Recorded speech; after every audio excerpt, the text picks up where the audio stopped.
Hi friends, మీకు రాగి సంగటి చేయడం వచ్చా? ఈరోజు నేను చేస్తున్నాను చూడండి.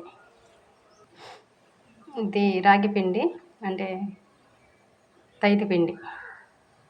దానికోసం ఇలా తగినన్ని వాటర్ వేసుకుని మరగనివ్వాలి. బాగా మరిగినాక దీంట్లో పిండి నేను జల్లించుకున్నాను. ఇలా జల్లించుకోవాలి, లేదంటే ఒకటి ఉంటే అలా తుక్కు పక్కు పోతాయి. ఈ మరిగిన వాటర్లో కొంచెం కొంచెం పిండి వేసుకుని కలుపుకుంటూ ఉండాలి. ఒకేసారి మొత్తం వేసేస్తే ఉండలు కట్టేస్తుంది.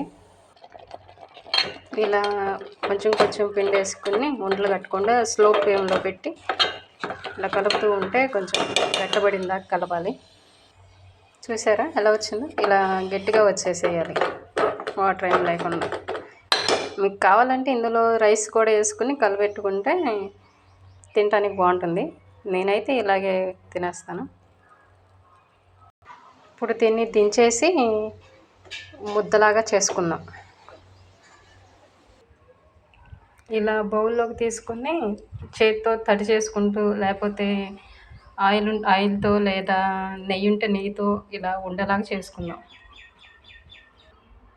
చూసారా ఎంత నీట్గా వచ్చిందో? ఇలా చేసుకోండి. ఇంకా ప్లేట్లో పెట్టుకున్నాం. చూసారా ఎలా వచ్చిందో? ఇలా ప్లేట్ తీసుకుని ఇప్పుడు దీనిపైన కూర వేసుకుందాం. అయితే కూర వేసుకుంటానికి ఇలా చేశాను.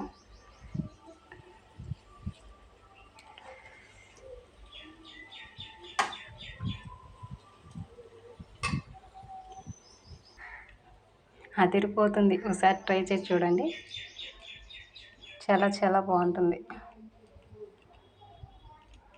రాగి సంగటి, కోడి కూర పులుసు.